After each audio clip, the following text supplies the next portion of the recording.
Hello, everyone. Welcome back to the Psychology of Business podcast. I'm your host, Dr. Brandon Griffin, and joining me in my virtual studio is Sara Weissman. How are you doing today, Sara?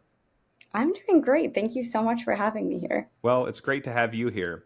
So, I subscribe to a couple higher education focused newsletters, and a story came into my inbox that was really fascinating to me. So, this one was on micro credentials, and I read it and I thought it was great. It's from Inside Higher Ed, and I looked at the author and it said Sara Weissman. So, I reached out to Sara and I said, "Hey, I run this podcast. I'd be interested in talking about it a little bit more. Would you like to have a conversation about it?" And luckily, Sara said yes. So, Sara, would you like to introduce yourself, tell our audience a little bit about who you are and what you do? Yeah, absolutely. I'm a reporter at Inside Higher Ed, and I cover a whole gamut of things. My main focus is community colleges, minority serving institutions. I also focus on sort of anyone you would categorize as a non traditional student or maybe a post traditional student in the way that our world is going. So I'm spending a lot of time talking to adult learners, student parents, first generation students, low income students. So that's really what I'm primarily focused on, and the institutions that are serving them and how good a job they're doing at doing that.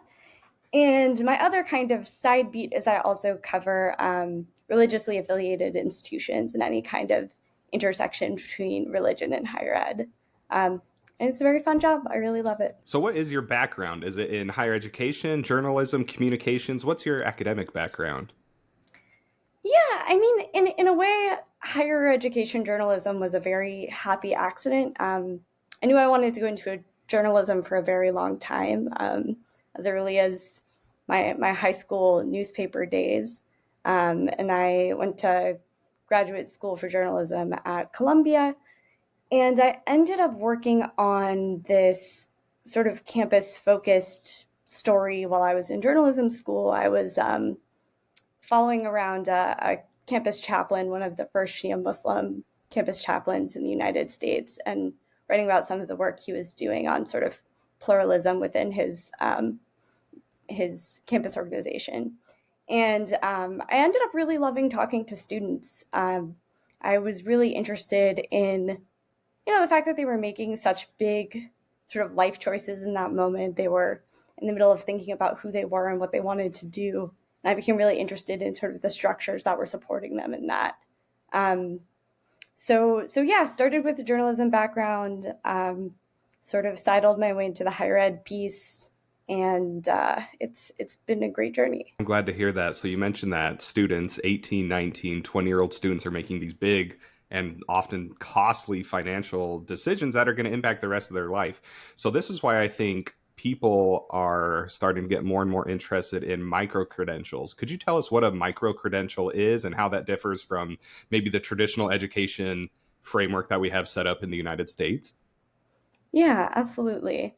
I mean, I think one of the most interesting things about micro credentials is how amorphous and sort of borderless the term really is. So it's often used to refer to kind of any program, post high school job training that's shorter than your typical 2 year or 4 year degree. So that can range from, a digital badge that you earn on LinkedIn Learning to a certificate program you take at a community college to a boot camp certificate. It really is very wide ranging. Okay, so traditional education, you're gonna get a 2-year degree, a 4-year degree, but these micro credentials, why are people pursuing them? Is there benefit to them? Is it just that they're cheaper than regular degrees? Are people getting jobs out of these? Could you give us some examples of micro credentials that people are actually getting? Yeah, definitely. So for this project, which I did through an Education Writers Association fellowship, I ended up talking to a, a little over 50 students about why they were choosing these pathways. What was it about these kinds of programs that were appealing to them, either over traditional degrees or as kind of the first step toward eventually taking on a degree later on. And I heard a lot of different things. I think there were different kinds of students who found these kinds of programs attractive. For example, I spent some time at Marcy Lab School in Brooklyn. It's an unaccredited 1-year fellowship in software engineering. I mean, a lot of students told me they were there because they didn't want to spend money on general education courses when they felt like they could do something that was more direct, that, was only the classes that were focused on their particular job path. They weren't interested in, you know, going into debt and having to take a literature class if they didn't want to. And that was sort of a driving force for some of them. I think for some students, they never really considered a degree. They were kids who, or adults who, saw themselves in the trades, who liked hands-on work and just sort of felt like these short pathways were the best option for them, and again, the most direct. And you also I met a lot of adult learners and some younger students as well who really just felt like a degree wasn't feasible. It was too expensive at the time.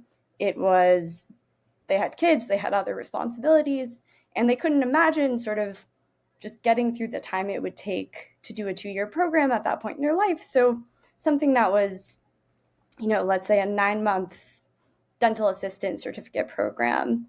I met a student who wanted to be a dentist later on, but right now that's what felt feasible for her. So really there was a wide variety of stories. I really like the idea of micro credentials because I think having either a skill or a job or a trade, something's explicitly tied to a learning outcome is very desirable for people, just like you expressed. But as someone who works in higher education, I think there's going to be a challenge of translating that. And I think you've probably seen good examples and maybe not as good examples of universities implementing this. But what challenges or maybe opportunities that do you see micro credentials having to the traditional educational environment of colleges and universities? Yeah, that's a really good question. It makes me think of, I recently wrote a story about um, some comments by Kamala Harris about non-degree pathways and needing sort of routes to the middle class that weren't necessarily your typical college degree. And I spoke with, some higher education lobbyists about how they felt about that, if they felt like that was a tradition, a sort of an affront to traditional higher education, or how they were kind of perceiving that rhetoric that there are other options, that there should be other options. And what some of them told me is that they really did see it as an opportunity. They're in the business of education, they're in the business of training students for jobs, and if these are the kinds of programs that students want, they're exploring that. So I think that while there's a certain amount of kind of fear in traditional higher ed about the extent to which today's students are questioning the value, or questioning, whether they should go to college at all, I think there is a lot of kind of openness to exploring, different modes and platforms that maybe students are more interested in than they used to be. One benefit of higher education, personally, I think when people graduate high school, it's almost natural that you're going to go to college, or you're going to do something else. Do you think micro credentials are going to have an impact on maybe let me put this another way. When you go to college, you have a structure. You have dorms that you live in, you have sports games, you have different activities that you're going to. With micro credentials, that structure is going to be a little bit different. Do you think micro credentials are going to be popular with all different types of students, or do you think it's going to cater to a specific type of learner? Yeah, that's a really good question. I mean, I think micro credentials have historically really appealed to your learner who has a lot else sort of going on in their life. They have family caretaking responsibilities, they work jobs, these sort of shorter, faster options, which also I think can tend to be sort of more flexible, given that this is usually their student body. Um, I think those students are really attracted to micro credentials, and those aren't necessarily the students who are typically going to be, living in the dorms anyways, and kind of having that, what we think of as the kind of quote unquote college experience. Um, so I think micro credentials sort of appeal to that student who is trying to fit their learning into just so many other responsibilities that they're juggling. That's a really good point. That's something that makes sense. So with micro credentials, there people who maybe aren't these traditional learners, have you seen an impact on economic mobility? Have you seen this impact people's ability to attain better jobs and earn more money? That's kind of the interesting thing, and sort of the challenge about micro credentials is that we have a ton of data about, the earning premiums of degrees. We have significantly less comprehensive data about sort of what a micro credential really gets you. And admittedly, the data that we do have is kind of mixed. For example, for certificate programs, the studies that exist generally show the probability of your employment is higher. There is an earnings boost, but those sort of positive effects can kind of wane after a few years. Students don't always know that, they might get this certificate and get a wage boost, but to get the next wage boost, they have to do another certificate, or they need to kind of continue their educational journey. Um, there's also kind of different results for different kinds of micro credentials, like certificate programs that are really targeted to a specific career, like healthcare, tend to show better outcomes in the labor market than those that offer more general skills. So I think we're still really figuring out. I think there's a lot of potential for economic mobility based on sort of how these programs are designed. But at the same time, there's a real worry that you don't want students taking paths that aren't necessarily going to live up to the hopes that they've put into these programs. I like that last line you said. Students are going to get into these programs that don't live up to their expectations. So because the boundaries of what is and what is not a micro credential is so loose, and maybe because there isn't one regulatory body that is accrediting this, what issues do you see with people taking a micro credential that doesn't actually pan out? Is that something that you explored in that article? Yeah, it is. It is something we explored. I mean, mostly I was talking to students who were beginning or in the middle of these programs, and they certainly are looking at them as vehicles for economic mobility, as opportunities to really advance for them and their families. And I think the next story, I think, should probably be focused on alumni, talking to students or former students about what they really got out of these programs. And I think it really depends on who that student is, and what kind of program they did. And there are certainly people who are working on creating quality frameworks and structures and ways that these programs can signal their quality to students or prove their quality. Um, and I think also a group that I talked to for this particular story was some high school guidance counselors. And I think they're getting more savvy about helping students navigate non-degree options.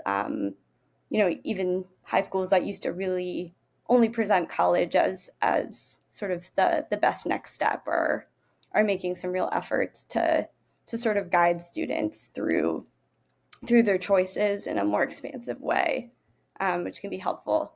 But I think that also is still a challenge for adult learners who don't have that kind of guidance, who are really, choosing programs by going online or going on social media and really kind of doing research on their own. So it'll be interesting to see what kinds of resources develop for them. I think that will be really interesting. In your study of micro credentials, did you find anything alarming or anything that's maybe issues you see with the general trend of people taking more and more micro credential courses? Yeah, I mean, I think that, just to kind of speak anecdotally about sort of the emotional side, I talk to a lot of students who just really, I keep coming back to the word hope, but really just placed so much faith in these programs. I talked to students who saw these programs as potential routes out of poverty, homelessness,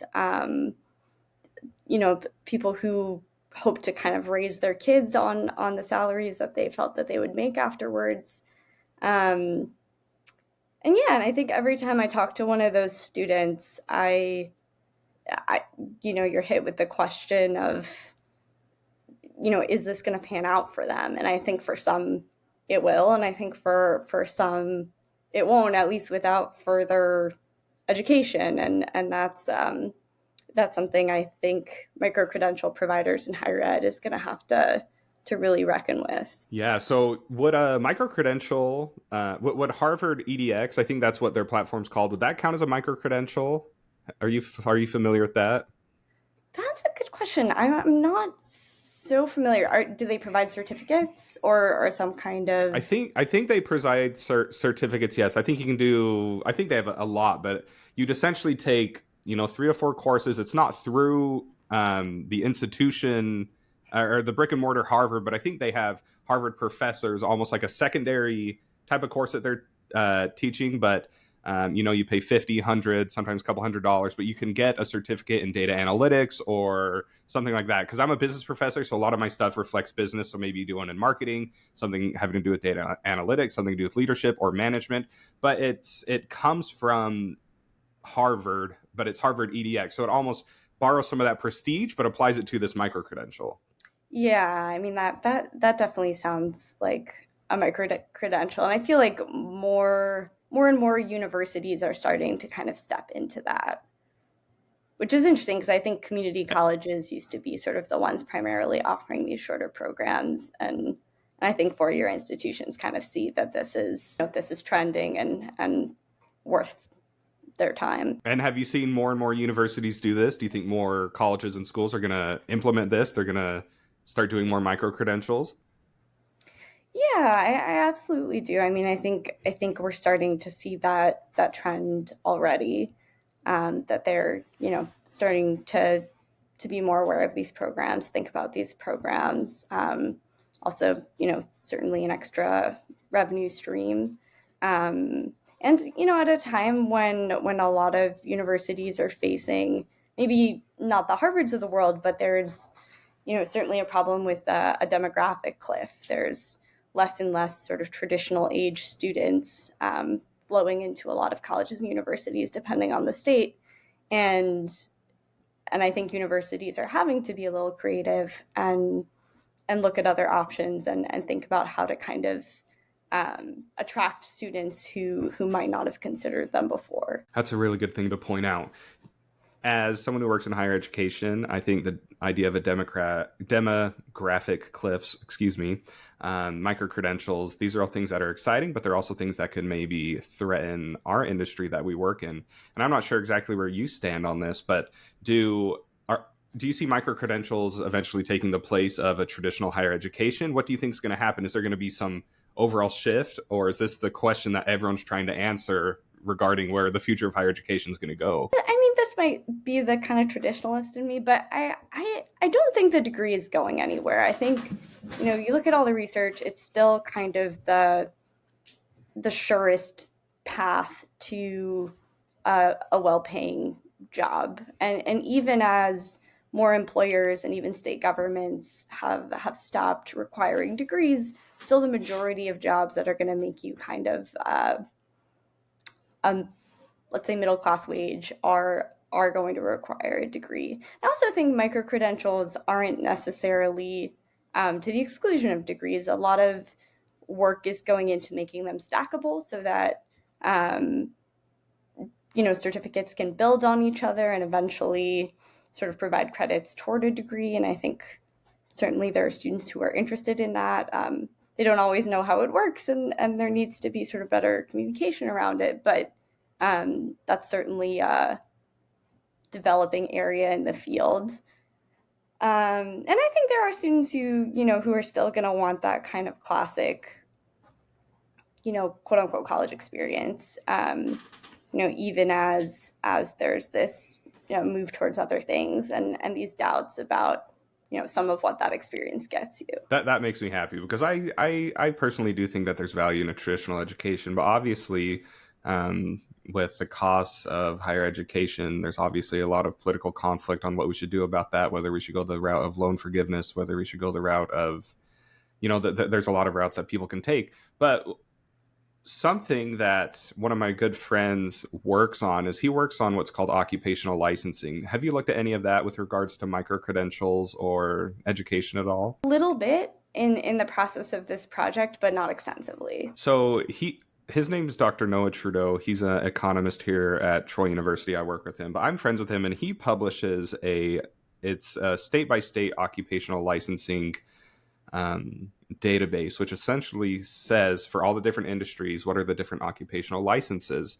And I think traditionally this were put in place to say, hey, if you're going to be a doctor, obviously you need a medical degree. But some states, I think, has taken this very, very far. So some states have a lot of occupational hurdles that you have to jump through. So um, I think that would be an interesting avenue for future research to see how micro-credentials could either help or hinder the process of getting a job in states that have more or less occupational licensing requirements. So I think that's something interesting that if you're going to keep working on this, maybe that you should check out. Yeah, that's a really really interesting point, and it reminds me a little bit of part of the project is I also spoke to some employers about sort of how they perceive micro credentials versus degrees in the job market. And I remember talking to an HR person at a hospital, and something she was saying is, look, the state requires certifications for some of these Hmm. allied health jobs. I personally don't think that we need it. I would much rather have the freedom to hire people who are uncertified and do our own training. Um, but this is sort of what's required. So there's kind of an interesting, it seems, discrepancy sometimes between sort of the speed with which employers want to kind of get people into jobs and some of the requirements. I imagine there's probably some similar conversations around occupational licenses. Yeah, well, I think that's a great example. So, micro credentials, I think, are a great thing. It sounds like they serve a demographic of people who, for whatever reason, the traditional college experience doesn't work. Whether someone can't wait 4 years, whether they want it for a specific reason, or it sounds like maybe you want to stack it towards getting a degree, which honestly, I think that sounds, if somehow you could package, someone if you could package a set of micro credentials that eventually work towards your bachelor's degree or an associate's degree, I think that would be very attractive. But it sounds like these micro credentials are for a certain type of demographic who the traditional college experience doesn't work. Would you agree with that? Um, would you agree with Yeah. that? I think the message I heard, over and over and over from students was, the traditional route just does not work for me right now. And they had a lot of different reasons for why that was the case. But that messaging sort of came through loud and clear.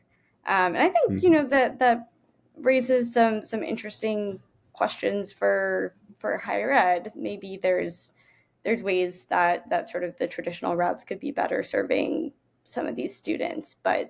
Um, but yeah, they're sort of voting with their feet for different kinds of options because they don't feel like a degree is sort of the right step or even a sort of feasible step for them right now. Well, Sarah, good luck with all of your work that you're going to be doing. I think that you come out with great stuff. I hope that you'll join us again soon. But everyone, thank you so much for watching the Psychology of Business podcast. Again, my name is Brandon Griffin. Big thanks to Sara Weissman for joining us today. You have a great day and happy learning.